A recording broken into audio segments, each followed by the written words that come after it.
अस्सलाम वालेकुम दोस्तों, मैं हूं अज़हर काज़मी और आप देख रहे हैं काज़मी अली काम। दोस्तों ये एक बॉक्स है मैग्नम MR 3300S और ये मुझे सियालकोट से एक दोस्त ने भिजवाया है। आसिफ हैं शायद। अच्छा जी, इसका प्रॉब्लम ये है कि ये बॉक्स डेड है बिल्कुल। तो इस पे मैं वर्क करने लगा था तो सोचा आप दोस्तों के साथ भी शेयर कर दूं।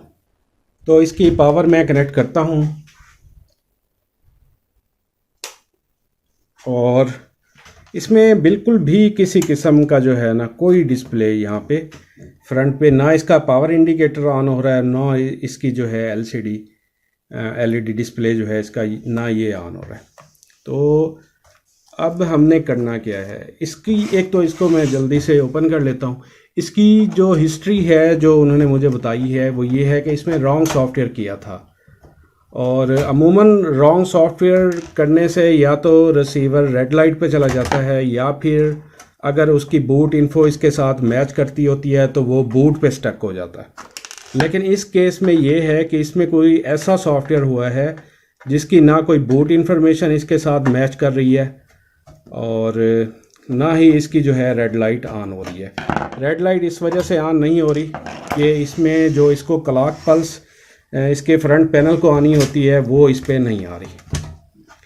ठीक है, या हो सकता है फ्रंट पैनल भी फॉल्टी हो सकता है, लेकिन इसकी अगर हिस्ट्री को देखा जाए तो हिस्ट्री इसकी यही है कि इसमें रॉन्ग सॉफ्टवेयर किया गया।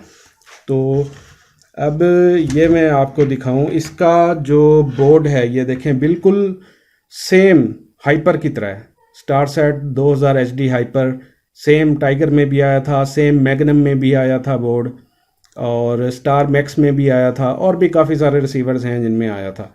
इसमें अगर इसका नंबर देखा जाए तो GS 490 1AF और हाइपर में तकरीबन 1AB था शायद, या मुख्तलिफ थे। बहरहाल ये तकरीबन जो है बिल्कुल आप देखें तो ये हाइपर की तरह है, सिवाय एक ये रेगुलेटर यहाँ पे लगा हुआ है हाइपर में, यहाँ पे छोटा रेगुलेटर लगा हुआ था। बाकी बिल्कुल सेम है उसमें भी और इसमें भी कोई फ़र्क नहीं है। ये देखें जी, ये हमारे दोस्त ने यहाँ पे जुगाड़ लगाया हुआ है। ये उन्होंने इसलिए किया होगा कि बार बार फ्लैश आईसी उतारना लगाना पड़ेगा तो ये बोर्ड पे प्रिंट जल जाते हैं, तो उन्होंने ये अलग से एक जो है ये अडाप्टर लगा के PCB लगा के तो इसके ऊपर इसका फ्लैश आईसी लगा दिया। इसमें 8 MB का फ्लैश आईसी होता है और इसके अलावा इसका जो फ्रंट पैनल है वो हाइपर से मुख्तलिफ है। ये बिल्कुल ऐसे ही है जैसे नॉर्मल रिसीवर बाकी चाइना वाले रिसीवर्स में लगा होता है। तो अब हमने करना क्या है, अब हमने इसकी जो है वोल्टेज मेजरमेंट करनी है ताकि हमें अंदाज़ा हो जाए कि हम इस पे जो वर्क कर रहे हैं तो इसकी कंडीशन क्या है। मैं इस वक्त मल्टीमीटर लगा लेता हूँ, फिर शेयर करता हूँ आप दोस्तों के। जी दोस्तों, मीटर कनेक्ट कर लिया है और इसको जो है नेगेटिव को हम ग्राउंड कर देते हैं कहीं पे भी इसकी बॉडी के साथ अगर अटैच कर दें। तो सबसे पहले जो हमने इसके 12 वोल्ट चेक करने हैं मेन सप्लाई के, तो ये 12 हमें मिल रहे हैं। ठीक है, ये बिल्कुल सेम हाइपर की तरह पहले 2 पॉइंट पे 12 होंगे, तीसरा फारिग होगा, चौथा ग्राउंड है। उसके बाद 5 वोल्ट हैं इसके, तो इसके 5 वोल्ट वेरीफाई करते हैं, ये भी मिल रहे हैं। उसके बाद इसके 3.3 होते हैं जो फ्लैश आईसी को भी जा रहे होते हैं और प्रोसेसर को भी, मेन आईसी को भी जा रहे होते हैं। और ये रैम के वोल्टेज हैं 1.5 DDR3 लगी होगी। ठीक है, ये हमें क्लियर हो गया। और इसके अलावा एक और प्रोसेसर के वोल्ट होते हैं, वो यहाँ पे इसके पीछे एक 5 पिन रेगुलेटर लगा हुआ है, उसके ऊपर इसके साथ एक छोटी सी कॉइल है। तो ये देखें, ये भी 1.2 हमें मिल रहे हैं। वोल्टेज इसके सारे सही हैं। अब जो ये फ्लैश आईसी वाला जुगाड़ लगा हुआ है इसकी 8 नंबर पिन पे चेक कर लेते हैं। 8 नंबर पिन पे ये देखें जी, ये मीटर सही से कनेक्ट नहीं हो पा रहा। ये देखें 3.3 यहाँ पे भी हमें मिल रहे हैं। ठीक है, अब ये हमें क्लियर हो गया कि हमारा जो है बोर्ड बिल्कुल ओके है, इसमें वोल्टेज सारे आ रहे हैं। और सिस्टम आईसी को देखें तो ये भी मामूली सा हीट हो रहा है, इतना ज़्यादा हीट नहीं हो रहा। अब फाइनल क्या इसका सलूशन हमें नज़र आ रहा है कि बिल्कुल ऐसा ही है कि रॉन्ग सॉफ्टवेयर की वजह से ये डेड हुआ होगा। एक चीज़ और भी हम कंफर्म कर लेते हैं कि ये जो इसकी ग्रिप है, इसका जैक है, वायर जैक है, ये फ्रंट पैनल वाला, इसके भी हम यहाँ पे वोल्टेज जो है मेजर कर लेते हैं कि आया कि हमें फ्रंट पैनल के वोल्टेज मिल रहे हैं कि नहीं मिल रहे। तो इसको एक दफ़ा, क्योंकि फ्रंट पैनल भी हो सकता है फॉल्टी हो, तो बहरहाल मैं इसको चेक करने लगा हूँ। इस पे अमूमन 3.3 और ये मिल रहे हैं, और 5 वोल्ट पैनल की सप्लाई के लिए होते हैं, और 3.3 भी जो अमूमन कीज़ वगैरह के लिए और IR वगैरह इन चीज़ों के लिए होते हैं। ठीक है, ये भी हमें वोल्टेज मिल रहे हैं, और इस पर डाटा क्लॉक भी इसी जो हमारी ग्रिप है इसमें जाने होते हैं। अब जो फाइनल रह गया वो यही है कि इसमें सॉफ्टवेयर का इशू है। अब सॉफ्टवेयर हम कैसे करेंगे, क्योंकि इसमें स्टार सेट हाइपर 2000 के बोर्ड में भी 3511 की चिप आई थी, इसमें भी 3511 की चिप होगी ALI की। तो इसका लोडर जो है वो अवेलेबल है। तो मैं क्या करता हूँ, इसको सीरियल पोर्ट भी इसकी लगी हुई है यहाँ पे RS232। तो मैं क्या करता हूँ, इसको सबसे पहले लोडर से ट्राई करता हूँ। ठीक है, यहाँ पे लगाएंगे, लोडर से ट्राई करेंगे। अगर लोडर से हम कामयाब ना हुए तो फिर हमारा जो फाइनल सॉल्यूशन होगा वो फ्लैश IC को उतार के इसको दोबारा रिफ्लैश करना होगा। तो सबसे पहले बात आ जाती है कि हम इसकी प्रॉपर डम फाइल सर्च करेंगे। एक चीज़ आपको यहाँ पे क्लियर कर दूं कि इसमें मैग्नम में MR3300 HD एक मॉडल आया है, MR-3300 HD। 3300 HD और 3300S में फ़र्क है, उसकी डंप इसको नहीं लगेगी, इसकी डंप उसको नहीं लगेगी। अक्सर होता ऐसा है कि 3300 HD का फर्मवेयर दोस्त इसमें अपग्रेड कर देते हैं तो ये डेड हो जाता है, और शायद इसमें भी ऐसा ही हुआ हो। बहरहाल मैं इसकी डम फाइल तलाश करता हूं और लोडर के साथ इसको ट्राई करता हूं, आप दोस्तों के साथ भी शेयर करता हूं। जी दोस्तों, इसको मैंने RS232 से कनेक्ट कर लिया, ठीक है, और दूसरी साइड पे मैंने लैपटॉप से कनेक्ट किया हुआ है। और अब मैंने करना क्या है कि इसका एक फ़ोल्डर मैंने बना के रख लिया है मैग्नम का। जो चीज़ भी मुझे नेट से मिली है वो मैंने सारी उठा के ना इसे फ़ोल्डर में डाल दिया। इसमें एक MR9800S मॉडल है। बहरहाल इसकी जो डम फाइल है वो मेरे पास कंफर्म डम फाइल अवेलेबल नहीं है। अब मैंने इसलिए कुछ फाइल्स यहाँ पे रखी हैं, और ये जो EROM अपग्रेड टूल है ये वही है जिसके थ्रू हम स्टार सेट को रिकवर किया करते थे, ये वो वाला है। अब इसमें से सबसे पहले ये एक मैग्नम 3511, क्योंकि 3511 की चिप है तो इसमें मैं इसको ट्राई करने लगा हूँ। और इसमें एक चीज़ और आपको बता दूँ, ये जो 3510 हो गया, 3511 हो गया, इसके जितने भी लोडर हैं ये काम पोर्ट जो है ऑटो सिलेक्ट नहीं करते।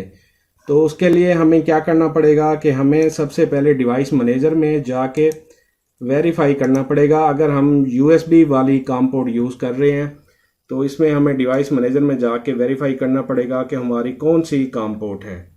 तो क्योंकि इसमें मैं USB वाली कर रहा हूँ तो इसमें पोर्ट्स में मैं जाके देख लेता हूँ। तो ये काम 3 है मेरी, ठीक है। ये चीज़ें ऑलरेडी मैं वीडियो में बता चुका हूँ, बहरहाल ये रिफ्रेशर हो जाएगा आप दोस्तों का भी। तो ये चीज़ें काफ़ी इंपॉर्टेंट होती हैं और यही बार बार जो है दोस्त पूछ रहे होते हैं। अब ये हो गया जी, ये हो गया। यहाँ पे हमने काम 3 सिलेक्ट कर देना है। काम 3 सिलेक्ट करने के बाद यहाँ से हमने फाइल ब्राउज़ करवा लेनी है अपनी, ये पड़ी हुई है मैग्नम, ठीक है। ओपन कर लेना है इसको, बिन फाइल है तो सिलेक्ट ऑल फाइल करके फिर सामने आएगी। अच्छा जी, इंक्लूड बूट लोडर भी मैंने कर दिया। अब हमने नेक्स्ट करना है। नेक्स्ट करना है, यहाँ पे सिंक्रोनाइजिंग पे रुकेगा तो मैंने क्या करना है, इसको एक दफ़ा, इसको ये ऑफ था मैंने ऑन कर दिया, ठीक है। यहाँ पे देखें तो ये डन हो गया। अब ये अपनी जो है लोडिंग शुरू करेगा।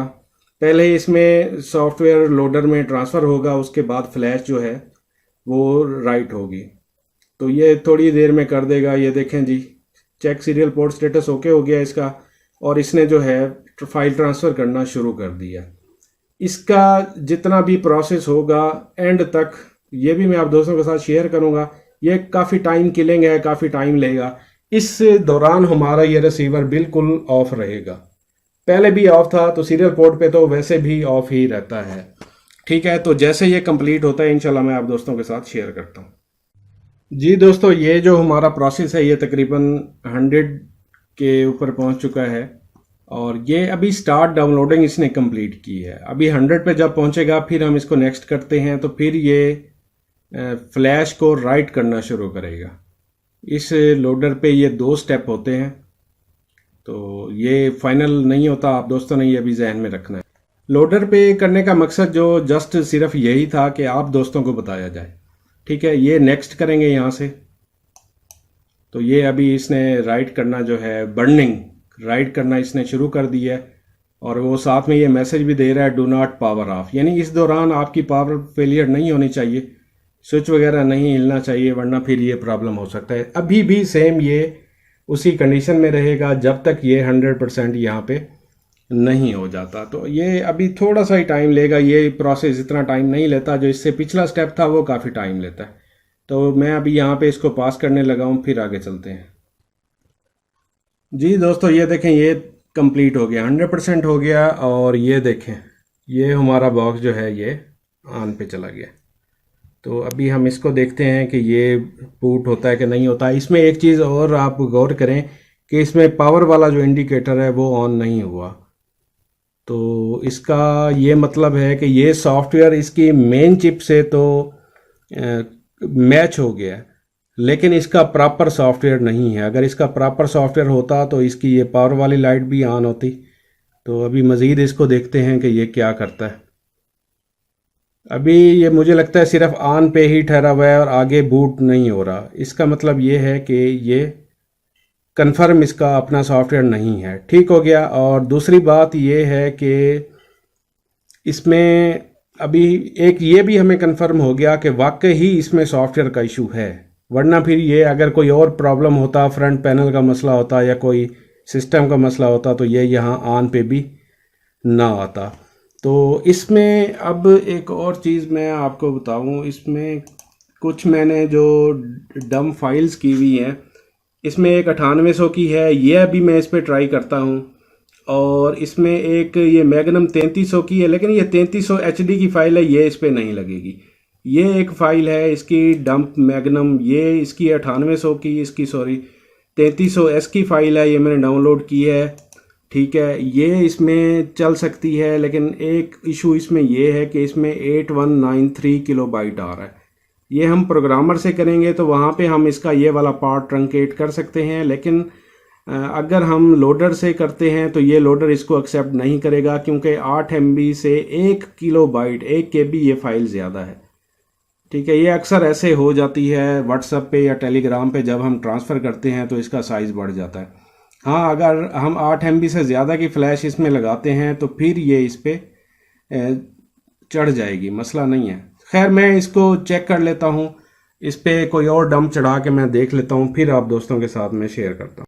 जी दोस्तों, ये एक दूसरी 9800 वाली फ़ाइल मैंने इस पर चढ़ाई है और ये 100% हो गई है। आप देखें जी इसको, अब बूट पे आया है डायरेक्ट, पहले ऑन पे आया था और ये देखें पावर वाली रेड लाइट भी ग्लो कर रही है। इसका मतलब ये है कि ये सॉफ्टवेयर इसके साथ मैच कर रहा है, इस रिसीवर के साथ मैच कर रहा है। ये देखें बूट के बाद ये ऑन पे आ चुका है और अगर ये प्रॉपर वर्क करता है रिमोट इसका डिस्प्ले, तो फिर ये सॉफ्टवेयर इसके साथ मैच कर गया। अगर ये नहीं करता, कोई प्रॉब्लम करता है, तो फिर इसका अपना सॉफ्टवेयर तलाश करना पड़ेगा, जो कि फ़िलहाल इस वक्त मेरे पास अवेलेबल नहीं है। ठीक है, तो ये थी दोस्तों आज की वीडियो। उम्मीद करता हूँ इस वीडियो में काफ़ी कुछ आपको सीखने को मिला होगा, आपके नॉलेज में काफ़ी इजाफा हुआ होगा। तो नेक्स्ट वीडियो तक के लिए अल्लाह हाफिज़।